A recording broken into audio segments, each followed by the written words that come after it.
From the unexplained to the mundane, come join us on a journey to the fringe. Hello and welcome to Journey to the Fringe, blowing the whistle on the mistreatment of whistleblowers. Chelsea, that actually is the episode that we're doing. I just thought it would make a good opener.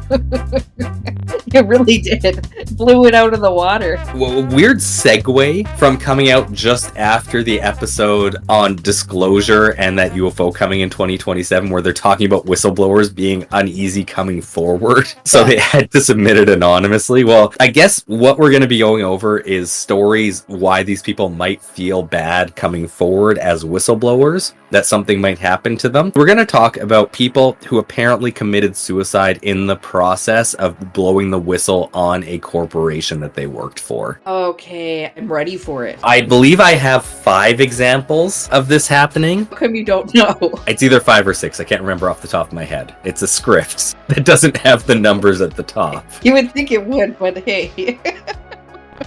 I limited it to everything 2000 onwards. Okay. Some less recent, some more recent. Not all of them are going to necessarily have suicide not as the highest likelihood of what happened, but nonetheless, it is always odd when people come forward and then mysteriously they end up not being able to come forward anymore. That's true. Can I just ask a quick question? Yeah, go ahead. Do you be a whistleblower? For doing this episode, or do you just mean, like, in general, would I be a whistleblower if I got information? Yeah, if you got information, like, what would it take for you to become a whistleblower? I mean, it really depends on the situation, and is it harming somebody, I think, is always the biggest thing. Would you whistleblow if you knew UFOs existed? That's not whistleblowing, though, because... That you fabricated a document saying you collected all this whistleblower testimony? The important thing with a whistleblower is normally should be handled through a proper hierarchy, but it's not being handled correctly, so you have to go elsewhere to deal with it. Whether that be the government, the police, a competitor, the media, you need to go outside of your normal hierarchy to deal with it. I think that's an easy enough explanation of what a whistleblower is. Okay, when I hear that, I don't think of UFO people as whistleblowers then, because they're not trying to go through proper channels to, like, fix up. Like, when you say that, I think you're trying to fix something. Well, generally that is what you should be doing as a whistleblower. They are trying to fix something. I guess if you're doing it for the UFO purposes, you're saying that how we're handling this and the secrecy is the problem, so they can't whistleblow through their hierarchy because it is secrecy in itself that is their issue with it. Okay. Does that make sense? Yeah, this is all very good conversation that I need to fair enough. Feel my way through right now. And that does bring up a question, is if you're anonymously doing it, are you really blowing a whistle? Because I find that is an odd way to do it. If there's no evidence outside of an anonymous whistleblower to show that there's a wrongdoing that needs to be fixed. That's true, but it makes me take pause if it's something bad enough that might cause a big company to lose money or something like that. Something that somebody wants to keep secret. That would give me pause to not do either whistleblow or give my name. And I should also say that just because you're whistleblowing doesn't mean that any illegal activities have actually taken place. You may just disagree with the practice that is at hand. You may incorrectly understand what you actually saw or are saying, and it may actually not be any issue, or it just might not be something that you agree with. It's not wrong, it's not illegal, but it's something that you don't ethically agree with. Okay. An example might be hiring practices and just saying that we only hire people from Yale. That's not something publicly disclosed. You can say that. There's actually nothing legally wrong with that. Or would I whistleblow something like that too? You might say that to the media and say, like, look, I feel like this is a discriminatory practice. This is something that people should know about. And hey, that's not actually something that you can't be discriminated against, weirdly enough, not being educated in the right place. Although that brings up a whole issue with the rich being able to get jobs. Let's leave that out there. Okay, I think this provided me a lot of clarity going into the episode about whistleblowing. And of course, where can any whistleblower episode start but the Enron crisis of the early 2000s? Chelsea, you've heard of Enron, right? Yeah, they're the ones in that oh no, we haven't covered him in so long. What's his name? That lawyer. You're thinking of Exxon? Oh, okay. No, Enron also is an energy company. Enron famously crashed hard in the early 2000s when it turns out that they were cooking their books to make it look like they were incredibly profitable by basically shifting all of their losses off to a bunch of shell companies to make it look like they're profitable, and it turns out they were not. Some people ended up going to jail for this. Huge deal. And spoiler alert, there's going to be a lot of death in these stories, and basically the first person's name that I say in every story, they're going to die. So just don't get too attached. Okay, well, thanks for spoiling the whole episode. I won't get too attached to these first people. John Clifford Baxter was an Enron executive when the company's massive criminal activities were discovered. By the way, you should know it's illegal to cook your books to make you look more profitable than you are for a publicly traded company. That should go without saying, but that's incredibly illegal. I appreciate that. But like, rich person illegal, not poor person illegal. That's a different thing. Okay, I could never commit it. That's okay. Earlier, he had reportedly challenged Enron's management team, including CEO Jeff Skilling, about the company's corrupt transactions and then resigned in protest. Congress initiated hearings to investigate Enron. Baxter was considered to be crucial to the case because his close relationship to Enron's CEO could have provided valuable insights into the company's criminal activities. But 2 weeks before he was set to testify, Baxter was found in his car with a gunshot wound to the head. Police said the death was a suicide, but many details of Baxter's death did raise doubts about that conclusion. And this is weird. I'm going to go through this article that I found from that time, and then we're going to go through the wiki article right after that, just to kind of give you a balance of what they look like. I'm interested. I feel like the wiki article is going to be very contradictory. And weirdly enough, it's going to cite the article that we read for what they're saying. So let's just follow along with that. On the morning of January 25th, he was found in his car, shot dead. Police were criticized for calling it a suicide before investigating, so they kept the case open. The fact that it's still open more than 2 months later has made the Cliff Baxter case prime fodder for murder conspiracy theories, reported CBS News correspondent Cheryl Atkinson. Adding to the mystery is a letter, perhaps a suicide note that Baxter's wife is fighting to keep private. Groups like the Texas Freedom of Information Foundation want at least part of it made public. Quote, I believe very strongly that Enron is mentioned in it, end quote, said Joel White, the group's attorney. More questions are raised in police autopsy and lab reports obtained by CBS News. Police won't talk while the case is open, so CBS News asked 2 experts, independent coroner Cyril Wecht and former homicide detective Bill Wagner, to review the reports. While suicide appears likely, both experts say the documents make it impossible to discount foul play. Asked why he couldn't rule out murder, Wagner said, quote, because murder can be made to look like a suicide. Someone who is knowledgeable about forensics can very well have the ability to stage a murder, commit a murder, and stage it to look as if it was a suicide, understanding what the police are going to be looking for, end quote. The experts found several things highly unusual. First, the peculiar ammunition, not regular bullets, but something called rat shot. Quote, this kind of ammunition cannot be easily or readily traced back to the gun from which it was fired, end quote, explained Wecht. Quote, it's not as frequently used by people for any reason. It's not the type of ammunition one finds in guns. It has a specific purpose, shooting at snakes and rodents in order to get a distribution pattern of the small pellets contained within the nose portion of the bullet. It's not something that a person is likely to have and to use if they intend to kill themselves, end quote, said Wecht. Other unanswered questions include mysterious wounds on one hand and unexplained shards of glass in Baxter's shirt. All reasons to look deeper to rule out murder, but Wagner says glaring police errors may make it harder to close the books on the Baxter case. First, nobody wrapped the hands to preserve evidence. Quote, when the body finally did arrive for the autopsy, the hands hadn't even been bagged, end quote, said Wagner. Quote, I'm just amazed, frankly, that the hands were not bagged. From what I've seen looking at the vehicle, it doesn't appear that they have fingerprinted it either, end quote, continued Wagner. Quote, the police narrative is vague for this type of investigation. It's important to get a timeline of the events that took place through the course of the investigation that appears to be lacking in the original report from the crime scene. Without being able to piece together what was done when, it's very difficult to understand the events that took place and how they unfolded from that report, end quote, said Wagner. The gun and other evidence were moved before photos were taken. The body was moved as well. There's a puzzling mention of blood outside the car from someone laying Baxter on the ground. Wagner says that only should have happened if rescuers put him out to revive him, but even that scenario doesn't add up. The body is back in the car when the funeral home arrives. Quote, and that's something that is not explained in the police report. I think there were some very important things omitted from the original investigation report that should have been included in it. I would like to have known what were the first couple things the fire department did to treat the victim allegedly as he was sitting in the car, and from that point, how did they change the initial crime scene? What was moved? Did they remove the body from the vehicle? It's actually unclear how they treated the actual scene. End quote, said Wagner. Incredibly, even though an autopsy is required by law, none was ordered. By the time that the decision was reversed, Baxter's body was being processed at a funeral home. The coroner says police still won't tell her exactly who handled and who saw the body before it finally reached her, and won't even give her routine information. The official finding on Baxter's death may well end up being suicide, but for now this death certificate remains unsigned, and at least one provocative question is left permanently unanswered. What exactly Cliff Baxter would have told investigators about the biggest corporate scandal in history? So he didn't actually whistleblow anything. He was going to. He was set to testify. This was in another article as well. When talking with a former business associate 2 days before his death, Baxter said that he might need a bodyguard after agreeing to assist in the Enron investigation. But this is now from the Wikipedia article, which gives different information.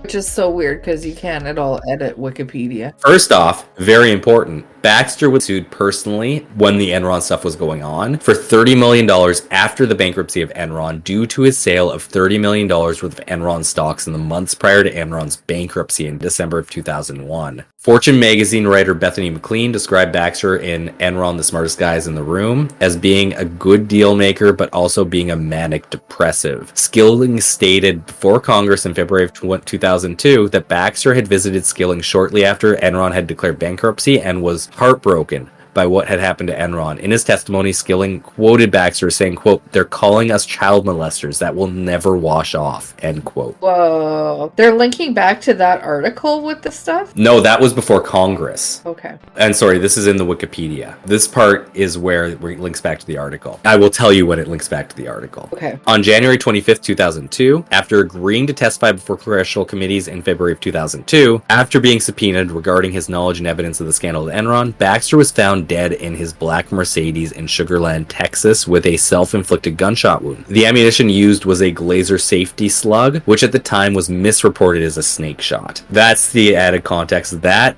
cites back to the story we read, which doesn't bring that up at all. No, it didn't. Although they could be saying that that was misreported, that it was snake shot in that article. I can't quite understand what they meant by that. Well, usually when you're citing something, you're citing it on Wikipedia to the source that you found. Yeah, which now that I'm reading it, might be saying that this article misreported it as snake shot. Okay. So that makes a little more sense. But in any event, there are some weird peculiarities with that story. Definitely. Next up, do you remember the invasion of Iraq in 2003 and fervor of discontent with what Iraq was doing in those times? No. How Iraq had weapons of mass destruction? Oh, yeah. And that leaded us to invade them? Okay, that's what This story has to do with that. Okay. In 2003, David Kelly, a weapons inspector for the British government, was thrust into the public spotlight when BBC journalist Andrew Gilligan published their off-the-record conversation revealing that British government's investigators had not found any weapons of mass destruction in Iraq, despite the Bush administration's claims otherwise. Uh-oh. Which, by the way, we never found any weapons of mass destruction in Iraq, which justified the war that was done there. Hundreds of thousands, if not millions of people died, thanks to our invasion of that country, which Saddam Hussein was probably horrible. I don't think we needed to murder all those people. We, Canada, did not invade them. I don't think. Did we? You know, I can't remember. I know we did Afghanistan. I would have to actually look. But yeah, in any event, it was a horrible war. Yeah. I have to have my opinion on that, which was not justified in any way. Horrible. Unknown to Kelly, the journalist then published the information he had received from Kelly and cited him as the source. So this is an unbeknownst whistleblower. Unbeknownst to him. The British and American public, if not the world altogether, was outraged by the revelation, which suggested that the Bush administration and the British government were lying about their reasons for invading Iraq. Kelly was summoned to appear at a committee hearing in British Parliament on July 15, 2003. He was rigorously questioned about his conversation with the BBC journalist and why it was revealed to the public. Around the same time, Kelly met with British Ambassador David Brochet. Kelly told Brochet that he had promised Iraqi officials that there would be no war if they cooperated, but that he would probably be found dead if Iraq were invaded. 2 days after Kelly's testimony to the British Parliament, he was found dead outside his home. He had answered some emails that morning and then left for his morning walk. Kelly's body was found in the Woodlands area about 1.5 5.5 kilometers from his home. He had ingested 29 pain pills, and his left wrist was slashed with a knife he had owned since childhood. A lot of painkillers and cut his wrist. An investigation was launched into the suspicious circumstances surrounding his death. The official conclusion was that Kelly committed suicide. After the announcement, his medical reports were sealed from public view for 70 years. However, a series of doctors published a rebuttal of the cause of death in The Guardian, arguing that the cuts on Kelly's wrists would not have resulted in a fatal amount of blood loss. They also claimed that the amount of painkillers that Kelly had ingested were not enough to kill him. As a result, Dr. Andrew Watt told British authorities that he believed Kelly had been murdered. The former leader of the Conservative Party, Michael Howard, and the former Liberal Democrat MP, Norman Baker, both thought Kelly was murdered. In 2007, Baker published The Strange Death of David Kelly, in which he argued that Kelly did not die by suicide. Kelly's family expressed their displeasure at the publication. His sister-in-law said, quote, "It's just raking over old bones. I can't speak for the whole family, but I've read it all. That is, theories about Baker's death. Every word, and I don't believe it." End quote. In December 2009, 6 doctors applied to the Oxford Coroner's Office to reopen the inquest, claiming that there was insufficient evidence for Hutton's conclusion of suicide. Their request was turned down on legal advice, and they were informed that the evidence relating to Kelly's death was to be kept secret for 70 years. Hutton stated that he did this, quote, solely in order to protect Dr. Kelly's widow and daughter for the remainder of their lives, the daughters being in their 20s at the time, from the distress which they would suffer from further discussion of the details of Dr. Kelly's death in the media, end quote. That doesn't happen, though. That it is weird. Both very weirdly handled. Yeah. Next up, Chelsea, we're going to move to the wonderful world of AI.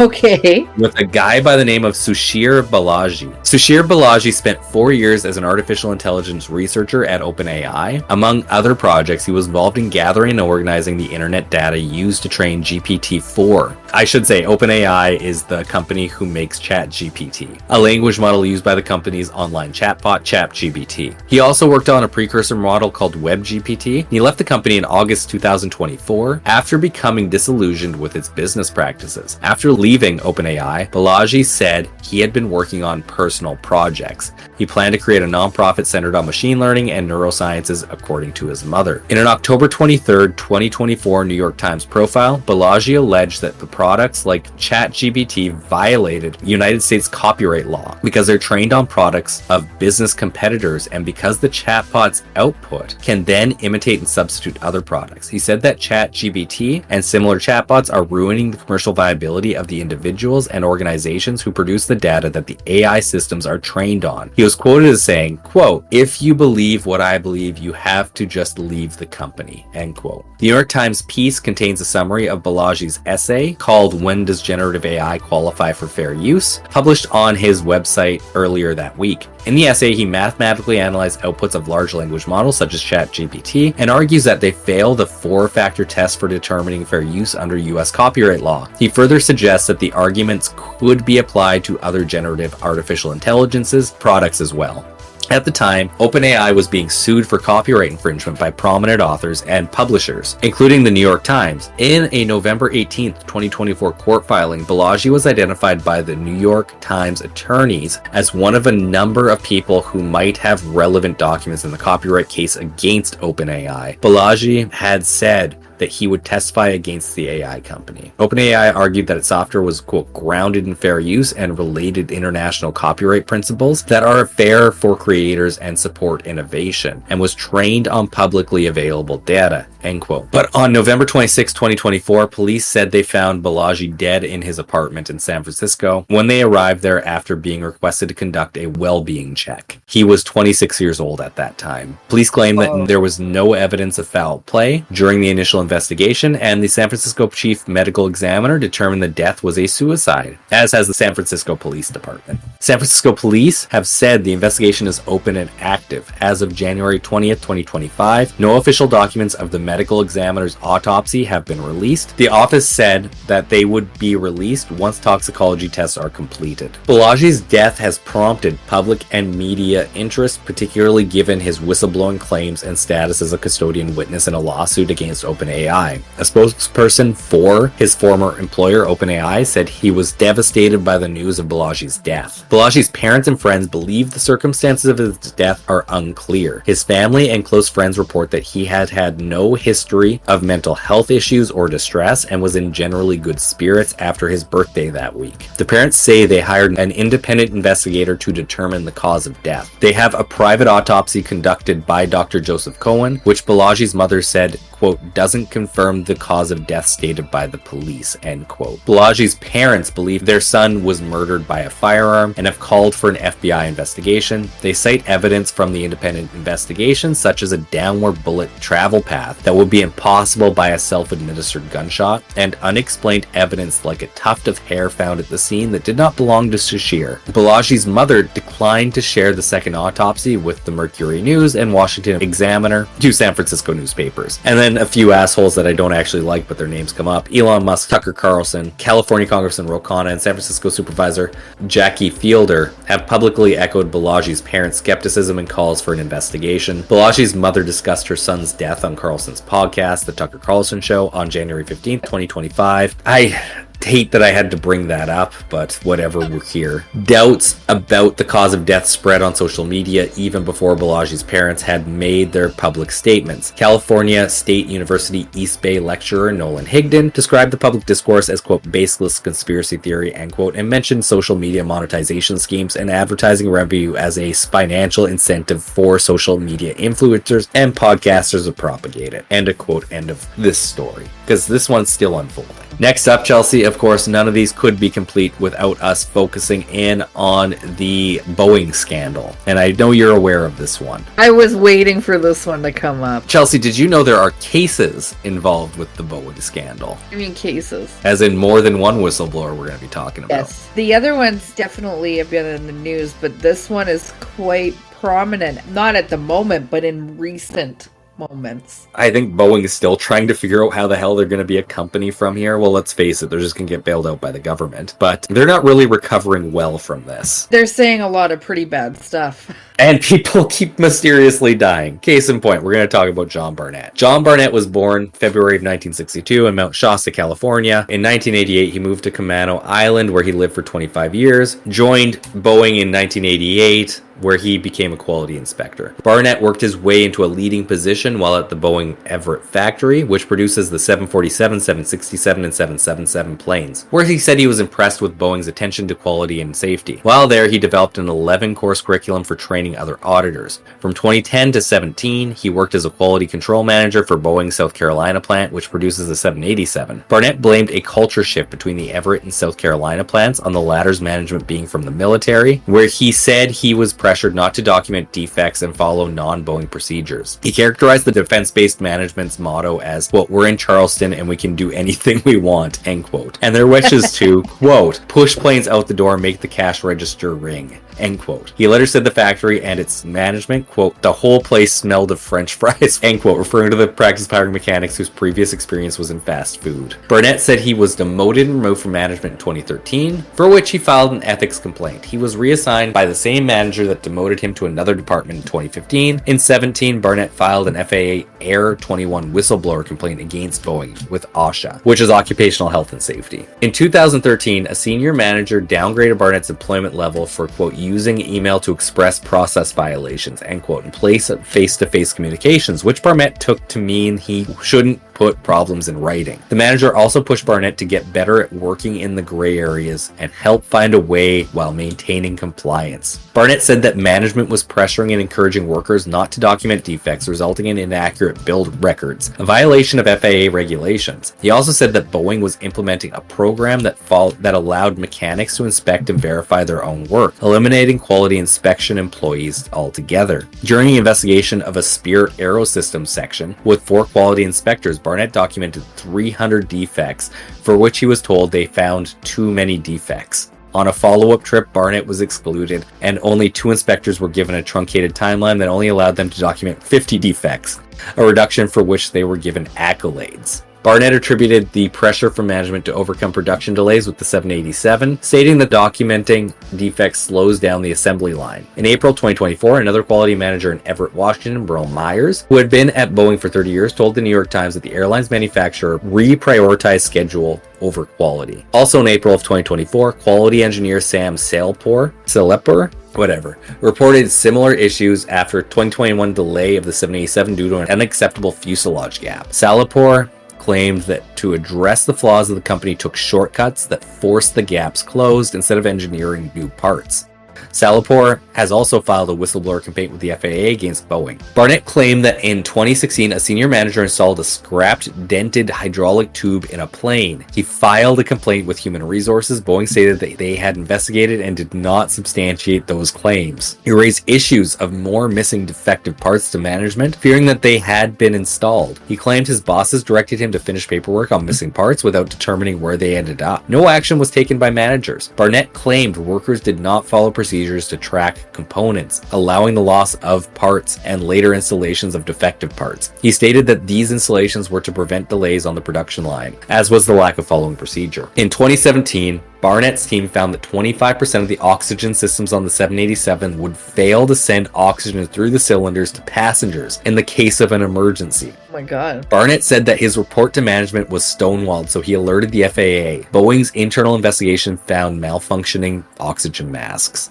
A 2017 FAA report determined that at least 53, quote, non-conforming, end quote, parts were missing and ordered Boeing to take remedial action, which is a big deal in the airline industry. There's a lot more that he complains about. We're just going to skip down a little bit. In 2019, Barnett came forward to discuss numerous malpractices of Boeing with British broadcaster BBC, including overworking employees and not providing proper maintenance to aircrafts. In 2019, Barnett appeared in a New York Times article raising additional quality issues with his former facility. Speaking about the metal shavings, which I skipped over unfortunately, Boeing subsequently denied his allegations. However, a 2017 review by the FAA had upheld several of Barnett's concerns. It was discovered that over 50, quote, non-conforming, end quote, plane components in the facility were considered missing as their location could not be found. In 2021, after a 4-year-long investigation, OSHA closed the whistleblower complaint in favor of Boeing. Barnett and his lawyer appealed the decision and amended the lawsuit, claiming the firm had, quote, undermined his career because he had raised safety concerns at the Charleston plant, end quote.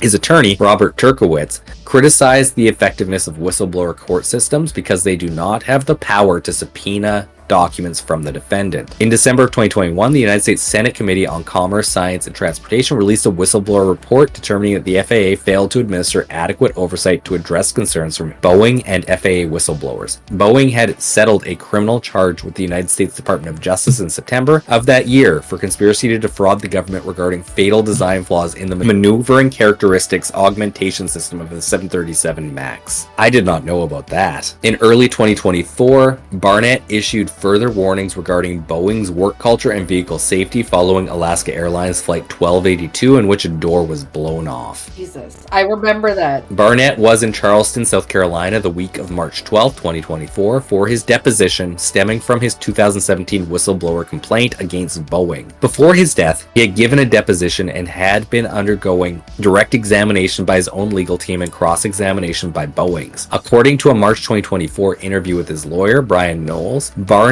was supported to report for the third day of his deposition for further questioning, but did not show up or respond to calls the next day. At 9:42 a.m. on March 9th, a hotel staff member heard a gunshot. At 10 a.m., Barnett's attorney called the hotel asking for a wellness check. He was found dead shortly afterwards in the hotel parking lot in his truck with a single gunshot wound to the head. He had his legally owned pistol in his hand with his finger still on the trigger and left a suicide note in the passenger seat on which he wrote, quote, "I can't do this any longer. I pray Boeing pays." End quote. Video surveillance showed Barnett left the hotel on the evening of March 8th, but returned a few minutes later and reparked, remaining inside his vehicle. No activity was observed of Barnett or his vehicle until the following morning on March 9th, when at 7:20 a.m. the vehicle lights blinked on and off. This vehicle was found to be locked and the key fob was in Barnett's pocket. On March 11th, the Charleston County Coroner's Office characterized his death as self-inflicted. After requests from his family and Barnett's attorney, the Charleston Police Department investigated the circumstances that led to his death. They found Barnett to be going through a period of serious personal distress, and on May 17th, they concluded that Barnett's death was a suicide related to chronic stress, anxiety, and post-traumatic stress disorder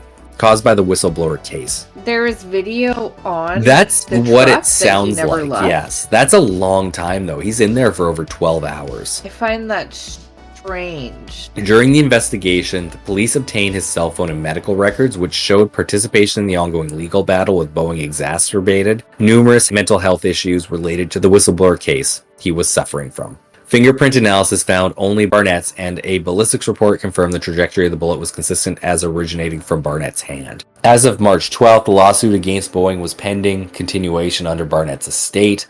His attorney stated that the case would still go to trial in June.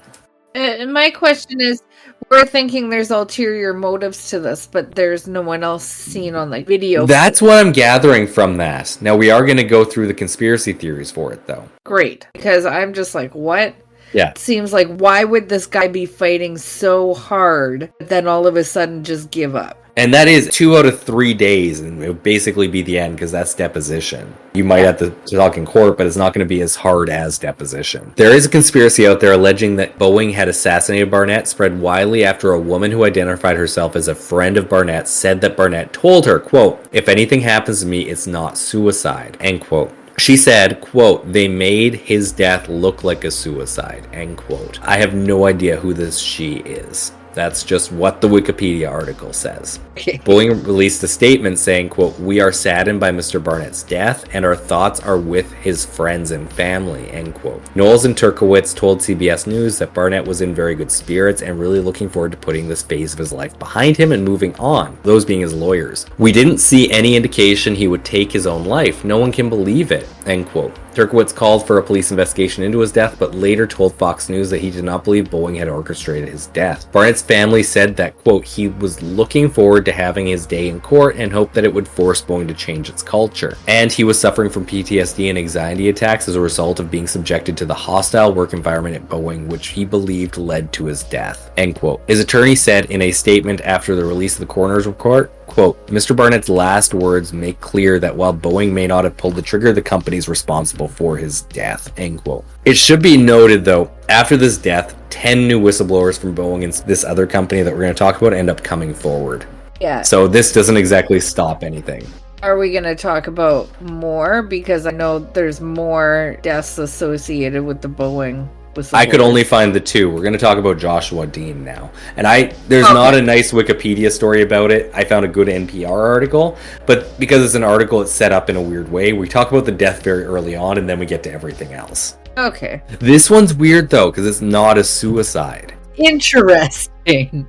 Quote, "He passed away yesterday morning and his absence will be deeply felt. We will always love you," end quote. Dean's aunt, Carol Dean Parsons, said via Facebook. This is Joshua Dean. Dean was one of the first to flag potentially dangerous defects with 737 MAX jets at Spirit Aerosystems, a major Boeing supplier that was spun off from the plane maker in 2005. Now federal investigators are looking more closely at Spirit and Boeing to understand what went wrong with the door panel that blew off an Alaska Airlines Boeing 737 MAX in midair in January. The latest chapter in a long and troubled relationship between the two companies. Quote, "Our thoughts are with Josh Dean's family. This is a sudden loss, and it's stunning news here and for his loved ones," end quote, said Spirit spokesman Joe Bacino in a statement. Dean and Barnett were both represented by the same lawyer, Brian Knowles, Barnett being the last guy we just talked about. Quote, "Josh's passing is a loss to the aviation community and the flying public," end quote, Knowles said in a statement. Quote, "He possessed tremendous courage to stand up for what he felt was true and right and raise quality and safety issues. Aviation companies should encourage and incentivize those that do raise these concerns," end quote. Dean's mother and stepfather describe him as a studious and honest man, a health nut who rarely drank and attended church regularly. His career was helped by his prodigious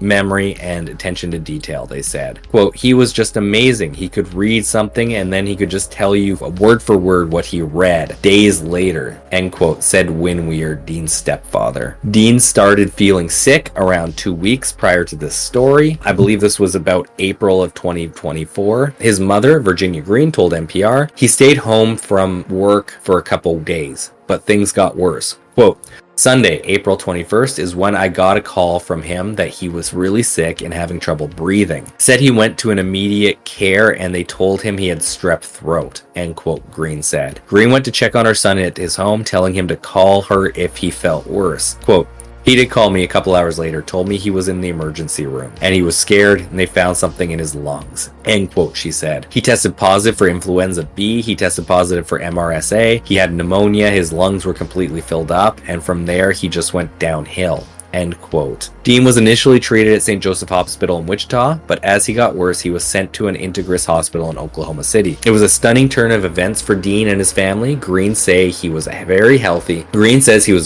someone who went to the gym, ran nearly every day, and was very careful about his diet. Quote, this was his first time ever in the hospital. He didn't even have a doctor because he never was sick, end quote, she said. But within days, Dean's kidneys gave out and he was relying on an ECMO life support machine to do the work for his heart and lungs. The night before Dean died, Green said the medical staff in Oklahoma did a bronchoscopy on his lungs. Quote, the doctor said he'd never seen anything like this before in his life. His lungs were totally gummed up and like a mesh over them, end quote. Green says that she asked for an autopsy to determine exactly what killed her son. Results likely take months, she said. Quote, we're not sure what he died of. We know that he had a bunch of viruses, but we don't know if somebody did something to him or did he just get really sick, end quote, she said. Dean followed his father and grandfather into the commercial aviation industry, holding a series of jobs in the same factory in Wichita where they had both worked before. During 2 interviews in January, Dean said that Spirit pressured employees not to report defects in order to get planes out the factory faster. Quote, no, I'm not saying they don't want you to go out there and inspect a job. You know they do, Dean told NPR. But if you make too much trouble, you will get the Josh treatment. You will get what happened to me, end quote, Dean told NPR. Dean was fired in April of last year in retaliation, he said, for flagging improperly drilled holes in fuselages. Quote, I think they were sending out a message to anybody else. If you're too loud, we will silence you, end quote, Dean said. Dean described what he saw while working for Spirit in a deposition for a lawsuit filed by the company's shareholders who accused the company of misleading investors by attempting to conceal excessive numbers of defects at the Kansas factory. He was not a plaintiff in the case. In the shareholder lawsuit, Dean said he flagged a significant defect, misdrilled holes in the aft pressure bulkhead of 737 MAX fuselages, months before he was fired. His deposition lays out a series of pivotal dates. October 2022. In his auditor role, Dean realizes Spirit workers misdrilled holes on the 737 MAX aft pressure bulkhead, representing a potential threat to maintaining cabin pressure during flight. The lawsuit accuses the company of concealing the problem. April 13th, 2023, Boeing publicly reveals learning of a separate defect related to the tail fin fitting on certain 737 MAX aircrafts. Spirit then confirms that defect. April 26th, 2023, Spirit fires Dean, saying he failed to flag the tail issue. In his testimony, Dean said he told the company officials that he might have missed the tail fin defect because he had just discovered the problem with bulkheads and he insisted he was focused on that. August 23rd, 2023. Yes. I couldn't focus on that other defect because you had this other defect that I was really focused on. August 23rd, 2023. Boeing announces it had found fastener holes in the aft pressure bulkhead on certain 737 MAX airplanes that don't match its specifications, resulting in snowmen due to the multiple holes' elongated shape. It's the problem Dean flagged 10 months earlier on the same day. Spirit releases a statement acknowledging the issue. The shareholder lawsuit accuses Spirit of concealing the bulkhead defect, quote, not only from investors but also apparently from Boeing, end quote. A Spirit spokesman says the company strongly disagrees with the lawsuit's allegations and is fighting the case in court. Boeing is currently in talks to acquire Spirit at the plane maker's leader, concede that they may have outsourced too many parts for the manufacturing chain. Quote, did it go too far? Yeah, probably did. Now it's here and now I've got to deal with it, end quote, Boeing CEO Dave Calhoun said in an interview with CNBC earlier this year. Boeing agreed last month to advance $425 million to Spirit as it works to improve its manufacturing quality. In interviews with NPR, Joshua Dean depicted it would be difficult to replace the experienced workforce that Spirit lost during the COVID-19 pandemic. Quote, the mechanics aren't as experienced, neither are the inspectors. We've just lost that, end quote, Dean said. But even after going public with its concerns with spirit quality control, Dean said there were reasons for optimism about the future, and he said that CEO Patrick Shanahan, who took over in late 2023, was a unique opportunity to change Spirit's culture for the better. Quote, "What you really want is you want someone to be able to play the hero," end quote, Dean said, saying Shanahan was a chance to play the new sheriff in town. Quote, "We need to make sure that there is no retaliation or intimidation. This culture of you're too loud, you'll be moved or silenced, that's got to go," end quote, Dean said, end of article. That's what we know. Like, that is super weird, is it not? Like, he just comes down with like all these ailments and dies within weeks.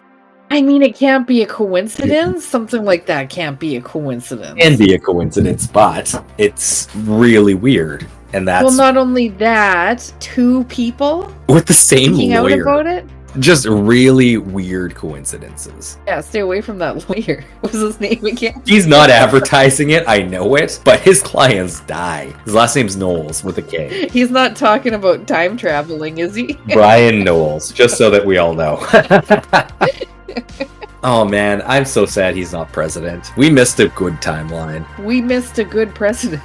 What was his name? Sorry, I need to look that up because he's from Washington. It's right on the tip of my tongue. I know. Basiago. Andrew Basiago, thank you. That is terrifying, all the defects. Yeah. That they're finding. But yeah, that has to be one of the bigger ones right now with the whistleblowers. That one's still going on. And well, the OpenAI one is just in its infancy.